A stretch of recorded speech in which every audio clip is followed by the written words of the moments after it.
grabar. Ya, ahora empieza a grabar. Le voy a compartir una presentación y para aclarar un poco el tema. Compartir pantalla. Acá.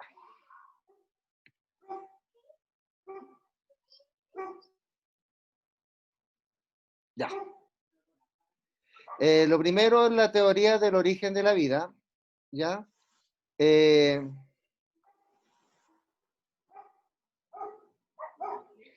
Acá tenemos que ver que hay una teoría que es de la abiogénesis o de la generación espontánea, ¿ya? Lo básico de esta teoría es lo que sale acá destacado, que la vida se origina a partir de la materia inorgánica, es decir, aquella materia que no posee vida, materia inerte, o de la materia orgánica, pero que está en descomposición, ¿ya? Esto se basaba porque de repente, por ejemplo, cuando se descomponían los alimentos salían gusanos, ¿ya? O sale larvas de la carne podrida, ¿ya? Ratones en el estiércol, que es el excremento de los animales, estiércol, etcétera. ¿Ya? Pero resulta que Francesco Redi hizo un experimento donde demostraron que solamente aparecían organismos si previamente esos organismos habían depositado huevos. Es decir, del huevo, recordar, nace una vida. Entonces, un organismo que depositaba huevos, de esa única manera podían surgir nuevos, ¿cómo se llama? Organismos. El experimento fue bastante sencillo. Acá lo demuestra que al dejar un frasco abierto con una carne, lógicamente que ahí van a estar las moscas, y las moscas se supone que van a depositar sus huevos, y después de la carne iban a empezar a salir larvas. Entonces, cuando los científicos diseñaron un experimento, él hizo el experimento con el frasco destapado, donde previamente las moscas, si se pueden ver, entran en contacto con la carne, y con la misma carne pero con el frasco tapado. Por ende, las moscas no tienen contacto con la carne. Y después del tiempo se observó que en la carne del frasco destapado sí surgieron larvas, pero en este otro frasco tapado no surgieron larvas. Por lo cual, si nos vamos al anterior, tenía razón. Si los padres depositan huevos, ahí recién van a surgir organismos vivos, ¿ya? Después se planteó otra teoría que es la de la biogénesis, ¿ya? Impulsada por Pasteur, ¿ya? Donde la vida, dice, surge de otros seres vivos, ¿ya? Lógicamente que va a ser opuesta a la de la abiogénesis o de la generación espontánea, ¿ya? Por si acaso, la letra A significa sin vida, y como acá no está la A, entonces no queda sin vida, entonces contraria, biogénesis. ¿Qué hizo Pasteur? Él virtió un caldo de carne, ya, en dos matraces de cuello largo, como se pueden apreciar en la imagen, y los curvó con la llama de un mechero, ya, y acá en el matraz está el caldo de carne. Calentó el caldo de carne, ya, para esterilizarlo, significa ahí para matar todo microorganismo existente en el caldo, ¿ya? Y después comprueba de que el caldo no se estropeaba. Lógicamente, porque si mata a todos los...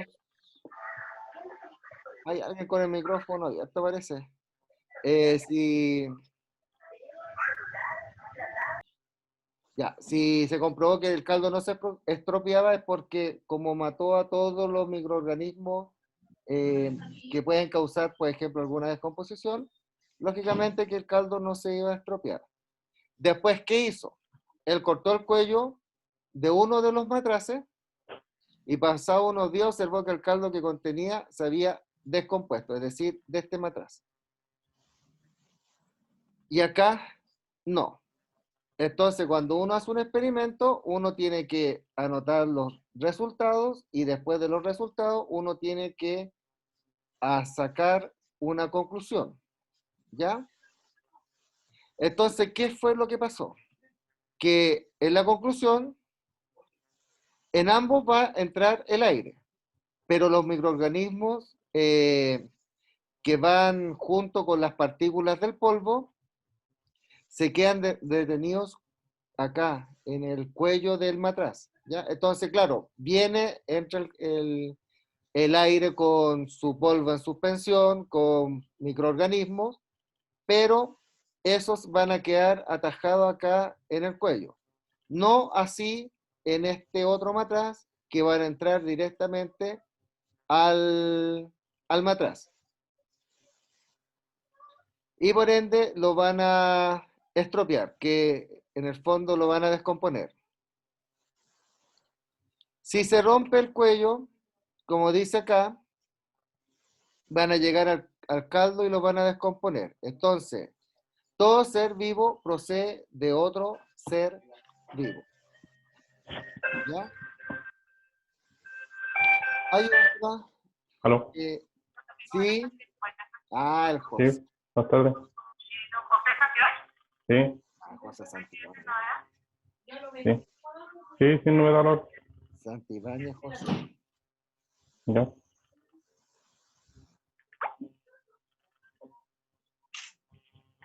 Ya. Está la teoría de la panspermia, ¿ya? Que la vida se pudo generar en el espacio exterior. De eso plantea esta teoría. Acá hay unos puntos sobre la teoría. Que la vida se va a originar en algún lugar del universo y que esa vida, de alguna forma, llegó a la Tierra, ya sea por restos de cometa, meteoritos, etc. Recupera esta teoría una vieja idea de Anaxágora, que era un filósofo y científico natural, ya, de la antigua Grecia. El máximo defensor de esta teoría es el sueco Svante Arrhenius, que es un químico. Todo esto, por si acaso, aparece en su libro que yo les entregué. También, como en las otras clases, si ustedes quieren, yo les puedo compartir el Power. Se cree que una especie de esporas o bacterias, ¿cierto?, que viajaban por el espacio, pueden sembrar las vidas si se encuentran las condiciones adecuadas, ¿ya? Este tipo de vida viaja en fragmentos rocosos, ¿ya? En el polvo estelar, y por eso, de esa manera, llegó a la Tierra.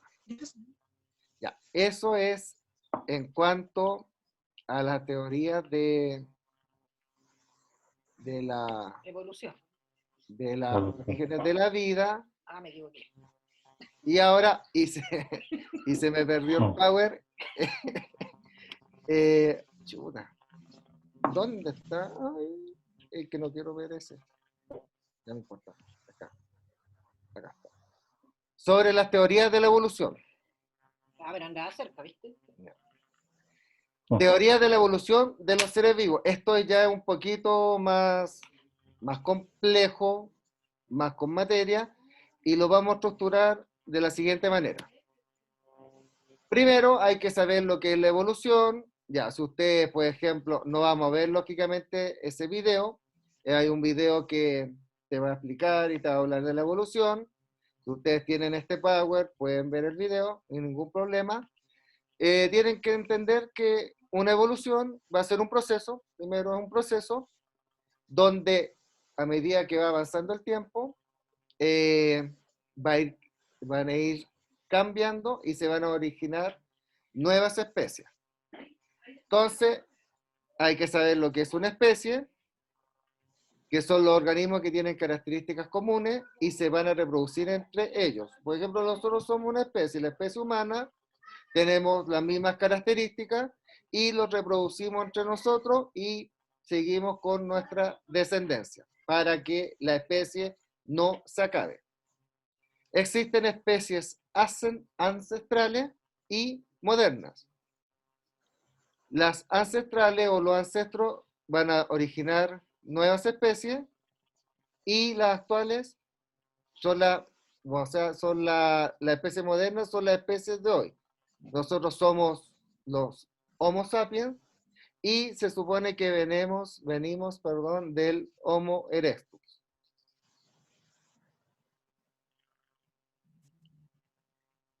Hay dos corrientes, que está el creacionismo y el transformismo. Hay que echarle un vistazo a las dos corrientes, ¿ya? Primero, el creacionismo viene de la parte religiosa y el transformismo de la parte científica.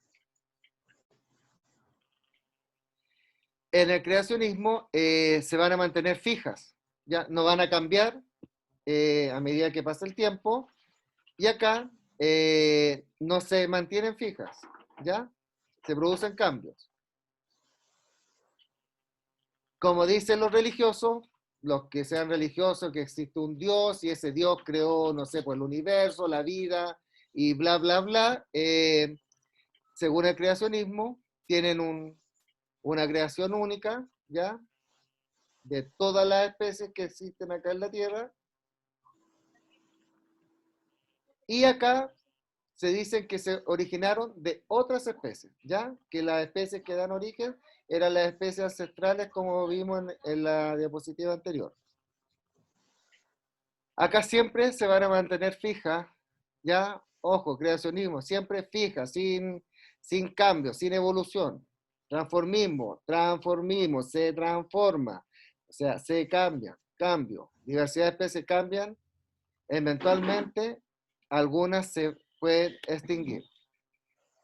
Representantes de ambos corrientes. En el creacionismo está Carlos Linneo, ¿ya? Linneo, Lamarck y Darwin. Nosotros vamos a revisar las teorías de Lamarck, o el lamarckismo, y de Darwin y Wallace. Ya. Pero para hablar de evolución, tienen que haber evidencias que los permiten como decir de que sí ha habido un proceso de cambio a medida que ha pasado el tiempo, y esa evidencia me lo permite, de que sí ha existido la evolución. ¿Ya? Dentro de esa evidencia que ustedes tienen que conocer, está la paleontología, la geología, ya la anatomía comparada, la embriología, bioquímica, taxonomía y la genética. Yo creo que la paleontología es algo conocido, ¿ya? Acuérdense que... Ah, no, ¿se conectó el José? Sí, estoy aquí. Sí, se conectó. Ah, ahí está el José. Ah, que me están revisando el WhatsApp. También conversó. Se puso a conversar con alguien, el José. Y Daniel igual está. No sé quién. Daniel dice, tengo problemas igual con la conexión. Es que no sé si se conectó el Daniel. Porque acá no me permite que hay más. Si no, es que ahí son los niños que te dijeron, sí. Tengo problemas con la conexión y eso. Ya. Está Camilo Lagos también. Ya. Lagos. Camilo. Juan Gómez, profe. Juan Gómez. Bien. Chiquillos, ustedes saben que la asistencia a clase le influye en su promedio y en su calificación final, así que los felicito a los que están presentes. También existe un Javier González. Ah, ya lo tenía. Ya, y ese Daniel no sé quién es, y ese tampoco, que tiene una carita con lente. Ya, no sé, pues si algunos se conectaron. Ya. Bueno. Ya, prosigue. La paleontología. Ciencia que estudia la vida en la era pasada, ¿cierto? Ustedes saben que los paleontólogos están buscando fósiles, ¿cierto? Y con eso se van a estudiar, si se encuentran los fósiles, se estudian de cuántos años tienen esos restos, ¿cierto? Y de qué tipo de especie fueron y bla, bla, bla. Y ya, esta ciencia ha hecho un aporte a la teoría de la evolución a través del estudio de los fósiles, ¿ya? Bueno, ¿qué es un fósil? Van a ser la estructura, ¿cierto?, de organismos que existieron en la antigüedad, ya organismos primitivos, y que quedan, ya sea sus impresiones, no sé, pues marcadas a lo mejor en una roca, o se encuentran algún tipo de hueso de ese fósil, ¿ya? Etcétera. Estos se encuentran siempre en los depósitos sedimentarios, es cuando, no sé, pues un animal se muere, se va descomponiendo y ustedes saben que quedan los huesos. Y esos huesos, a medida que va pasando el tiempo, se van sedimentando, es decir, se van yendo hacia abajo de las capas terrestres y, y eso se llaman depósitos sedimentarios. Por eso cuando los paleontólogos encuentran fósiles es porque hay excavaciones enormes y ahí recién se llega, o a lo mejor se da a un depósito sedimentario donde posiblemente existan los fósiles. Por eso ahí cuando se encuentra un fósil, es como genial porque justo cavaron donde estaba el fósil. Ya, por eso no siempre se encuentran fósiles, pero los paleontólogos son los que andan buscando los fósiles. Ya. ¿Reconoces a qué tipo de organismo corresponden estos fósiles? Por ejemplo, alguien me podría decir qué tipo de organismo puede ser. Es un fósil, por ejemplo. Es una impresión. Ya. Era de un dinosaurio. Esto Pterodáctilo. es, ¿Sí? ya, de una rama de un vegetal. Sí, se veía claramente que era una rama, ¿cierto? Está ahí fosilizado en una roca. Ya es una imagen. Ya están las capas. Ojo, en las capas de la Tierra, todas las capas antiguas se van hacia abajo y todas las capas nuevas van a estar más arriba. Entonces, siempre si ustedes cavan a poca profundidad, nunca van a encontrar un fósil porque los fósiles son muy antiguos y están en las capas más bajas de la Tierra, ¿ya? ¿Qué demostró la paleontología? Organismos de eras pasadas, ¿ya?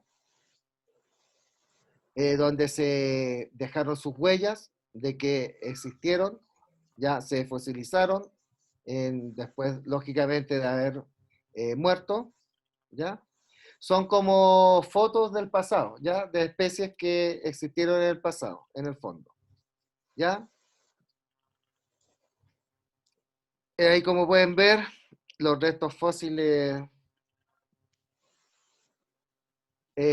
muestran una variación gradual de su forma, ya eso permite decir de que cambiaron, entonces el creacionismo no, porque era fijo, y el transformismo ahí estamos claros de que siempre ha habido un cambio con el transcurrir del tiempo. Por ejemplo, los que están en las capas de roca más antiguas, es decir, más abajo en el suelo, eh, son muy diferentes a los que están en capas más recientes. Lógicamente, los fósiles más recientes son de organismos eh, más nuevos, no tan primitivos, y lógicamente hay cambios en ellos, por ende, eso explica de que ha existido evolución en los organismos. Hay semejanzas en algunos fósiles encontrados en las capas de rocas más recientes. Esas semejanzas van a aumentar hacia las capas superficiales, lógicamente, porque las capas superficiales son más nuevas y las que están en capa intermedia o reciente, mejor dicho, lógicamente que no son de tanto tiempo, por ende, al no transcurrir tanto tiempo, no han habido cambios considerables. Siempre se van a apreciar los cambios considerables cuando ha pasado mucho tiempo, ¿ya?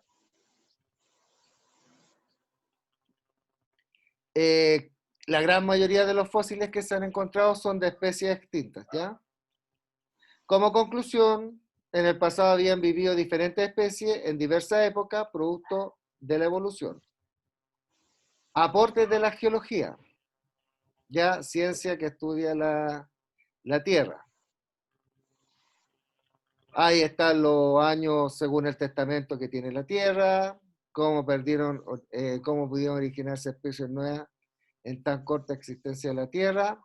Ya, acá hay geólogos, apellidos de los geólogos, lo que propusieron, ¿ya? Lo que ellos dicen de que las capas de las rocas o del suelo no es solo producto ya sea de procesos geológicos, ya sea terremotos, sismos en general, erupciones volcánicas, etcétera, sino que también los mismos sedimentos han ido provocando cambios en el suelo, ¿ya? Más o menos se ha estimado que la edad de la Tierra es un 4.500 millones de años, ¿ya? Y es un tiempo considerable para que hayan procesos evolutivos. Lógicamente que en nuestra vida, nosotros, la especie humana, Homo sapiens, hemos sido todos iguales y hasta el día de hoy no hemos visto alguna variación en nosotros mismos, en nuestra especie, ¿ya? O a lo mejor en cientos de años más, el hombre no va a ser como somos nosotros ahora. Puede, si evoluciona, va a adaptarse a las condiciones del medio y por eso posiblemente pueda ser diferente. El tiempo geológico, esto me lo voy a saltar, va a quedar igual acá en el Power. Están las eras ya precámbrica, paleozoica, mesozoica, cenozoica, ¿ya? Esto me lo voy a saltar, pero como yo les voy a entregar el Power, le pueden echar un vistazo, ¿ya? Ahí hay algunas características, años, detalles de cada era, ya que habla el tiempo geológico, ¿ya? Por razones de tiempo, lógicamente que me las voy a saltar. La anatomía comparada.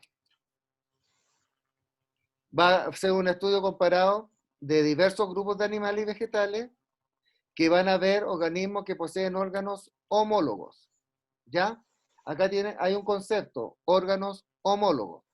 Homo significa igual. Esto para ser similares en su origen embriológico, ¿ya? En su estructura y en sus relaciones con las partes vecinas, aun cuando no tengan semejanza en sus aspectos funcionales, ¿ya? Este va a ser otro aporte que va a demostrar que los seres vivos cambian en el tiempo. Ya, por ejemplo, en la anatomía comparada. Acá tenemos los huesos del caballo, ave, delfín, humano y murciélago. Los huesos que están marcados en los distintos colores, por si acaso, ustedes los tienen que comparar, ¿cierto? Son, si pueden ver, son todos como muy similares, pero las especies son muy distintas. Estamos hablando de un delfín, que es un pez, un ave, un caballo, nosotros, el humano, un murciélago, ¿ya? Entonces van a investigar las homologías, similitudes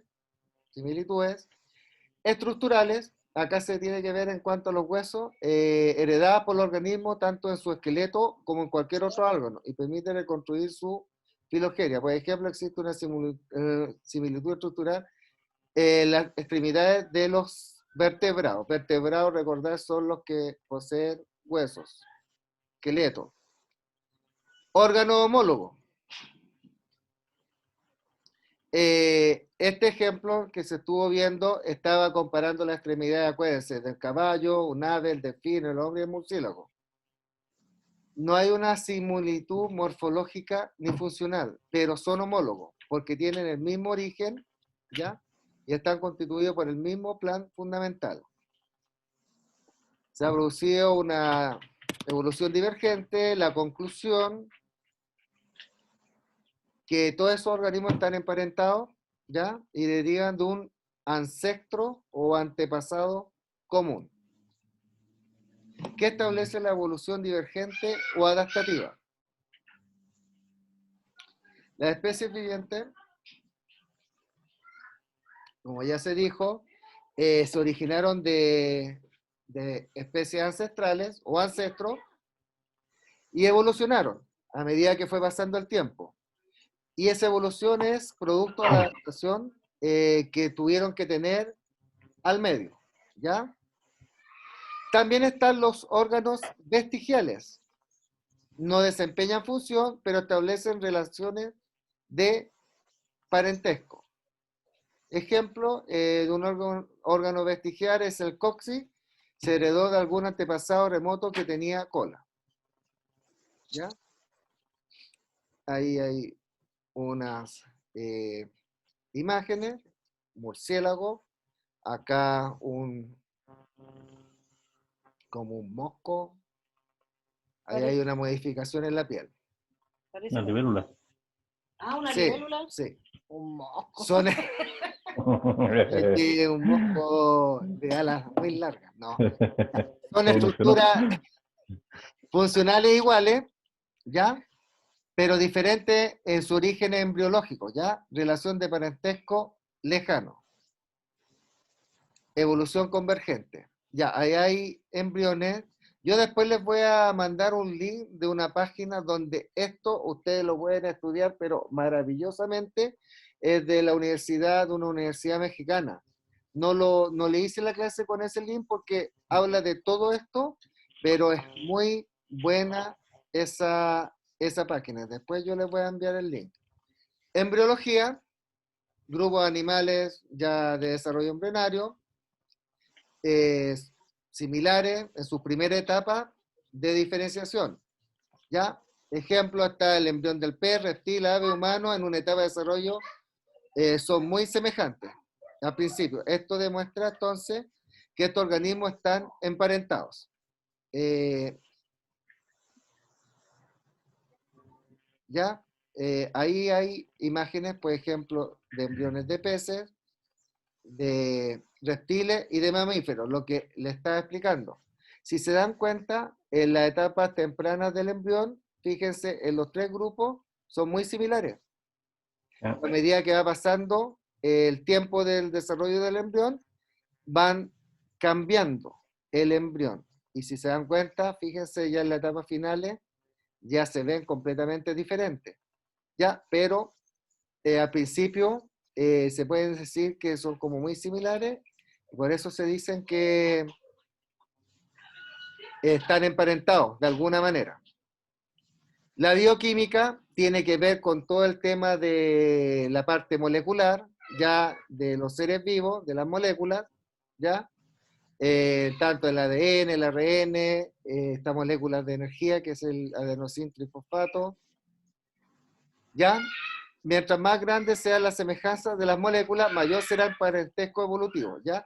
Se estudian acá las moléculas de diversos seres vivos y como se estudian las moléculas, se ven, por ejemplo, en el ADN que ellos tienen bases nitrogenadas, tienen una diferente estructura y se van comparando, por ejemplo, las moléculas de ADN y se pueden ir sacando algunas conclusiones, ¿ya? En cuanto al parentesco evolutivo. Acá dice, ¿cuál de los siguientes tipos de sangre será más rechazada por nuestro organismo? ¿La de un conejo o la de un mono? Con la parte molecular se puede dar respuesta a eso. Y acá ya los vamos previamente a la teoría de la evolución de la margen. Y los vamos a apurar porque se nos va a acabar el tiempo. Esta va a plantear que constituye una progresión, van a tender a la perfección. Cuando hay cambio en el ambiente va a generar necesidades entre esos organismos y por ende van a provocar cambios. Según las necesidades del ser vivo, va a haber cambios en los órganos que van a desarrollar para el uso. Y producto de los cambios ambientales, surgen los caracteres que se van a adquirir y que se van a heredar de generación en generación. El tema más típico, la evolución acá es de la jirafa, del cuello de la jirafa. todos sabemos que el cuello de las jirafas de hoy en día es largo, como el último que se ve acá, es porque a raíz del tiempo ellos se alimentaban de hojas de árboles, pero en un principio los árboles eran pequeños en altura, pero después fueron haciéndose más grandes. Por ende, ellas para poder alimentar y alcanzar su alimento tuvieron que progresivamente ir alargando el cuello, ¿ya? Y por ende se llegó a la que se conoce como la jirafa actual, que son de cuello largo. Ya en un comienzo entonces las jirafas tenían el cuello corto, tuvieron que estirar el cuello porque acuérdense que el árbol, yo les dije, fueron aumentando en tamaño. Entonces después cuando tenían descendencia, ya su descendencia venían con el cuello más largo. Despacio. Y así sucesivamente. Producto de los cambios del ambiente, las jirafas actuales tienen el cuello largo. Entonces, si se reproducen las jirafas, todas las jirafas van a nacer con el cuello largo. Esto me lo voy a saltar del ejemplo de las ballenas. Crítica a esta teoría me la voy a saltar, ¿ya? Y la teoría de evolución de Darwin. Igualas, porque ambos en tiempo propusieron lo mismo, su hecho y las suposiciones. Yo voy a dejar este power acá porque lo voy a terminar con el power, con otro power, pero yo les voy a enviar los 3 power que vi ahora, por si acaso, ¿ya? Partimos por el lamarckismo o la teoría de Lamarck, ¿cierto? Que la acabo de ver, y los padres de la evolución, que es Darwin, como yo les dije, y Wallace. ¿Wallace? Ya. Darwin. Él fue a la isla de los Galápagos y él observó unos tipos de aves que diferían en su estructura del pico, ¿ya? Eso eran los pinzones, ¿ya? Y pensaba que todos los pinzones de la isla descendían de un antepasado común y que con el tiempo se habían ido formando las especies actuales. Ya la diversidad de los picos era según el tipo lo mejor de alimentos que ellos podían consumir, etc. Las pequeñas diferencias entre una y otra especie de tortugas, también las tortugas de los Galápagos, de la isla de los Galápagos, y pinzones habrían aparecido muy lentamente, a lo largo de cientos o miles de años. ¿Ya? Wallace, por otra parte, fue uno de los expertos más reconocidos del siglo XIX sobre la distribución geográfica, ¿ya? Es decir, cómo se distribuye la especie en el planeta Tierra. ¿Dónde está la otra? Y es considerado como el padre de la biogeografía, ¿ya? Asimismo, él fue uno de los pensadores evolucionistas destacados de su época y realizó varios aportes al desarrollo de la teoría de la evolución, ¿ya? Con el concepto de selección natural. La teoría de la evolución de Darwin y Wallace es sobre la selección natural. Ya acá, la formulación clásica de la selección natural establece que las condiciones de un medio ambiente favorecen o van a dificultar, es decir, van a seleccionar la reproducción de organismos según sean sus peculiaridades. Acá están los pinzones de Darwin. Tengo un mono. Ya, eso tenía que... Ya. En cuanto a por ejemplo, un ejemplo de selección natural, había unos peces de color blanco y otros de color más oscuro. Ya. Y resulta que los peces, por ejemplo, de color blanco no se exterminaban tanto con sus depredadores que los peces de color más oscuro, que sus depredadores sí lo determinaban. Entonces, naturalmente, porque los depredadores se comían, por ejemplo, los peces de un color, los de otro color podían sobrevivir, ¿ya? Y eso lo hacía naturalmente, es decir, que no interviene el ser humano, ¿ya? Es propio de la naturaleza. La naturaleza selecciona qué ser vivo va a permanecer en un determinado tiempo y qué ser vivo se va a llegar a extinguir, ¿ya? En resumidas cuentas. Y la última teoría es la sintética, Nicolás, ¿qué te pasa? es más actual. Lo importante de acá, que tiene que la unidad evolutiva no es el individuo, sino la población, que es el conjunto de individuos. Mira, mira, todo La reproducción va a ser diferencial. Acá va a haber mutación, reproducción sexual, va a haber variabilidad genética y la presión ambiental va a implicar una selección. La evolución se va a producir por un cambio gradual en la constitución genética de la especie.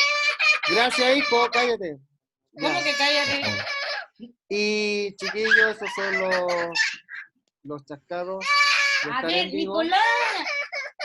Y eso en el fondo sería sobre las teorías de la evolución, el origen de la vida. Mira, ya hay galletas, voy a comer. Y Nicolás. la primera parte de la guía.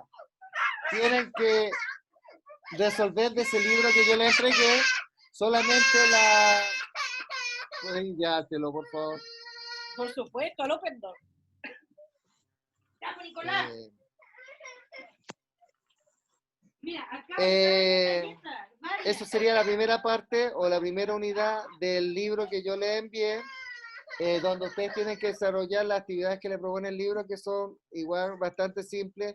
Trae la información bastante sintetizada y concreta el libro, pero yo se la profundizo acá en las clases en el sentido en los Power y esas cosas. Yo les voy a enviar el material, como siempre, y Siento que me van a correr la silla. eso. Corre tu silla. ¿Algún comentario, algo? Disculpen por la interrupción de mi hijo, pero los niños son así. Hijo. ¿Algún comentario? Ah, yo me perdí al principio, pero va a quedar toda la clase, ¿cierto? Sí, pues está grabada la clase, así que de ahí se va a subir. ¿Ya? Ya. De hecho, voy a dejar de grabar ahora porque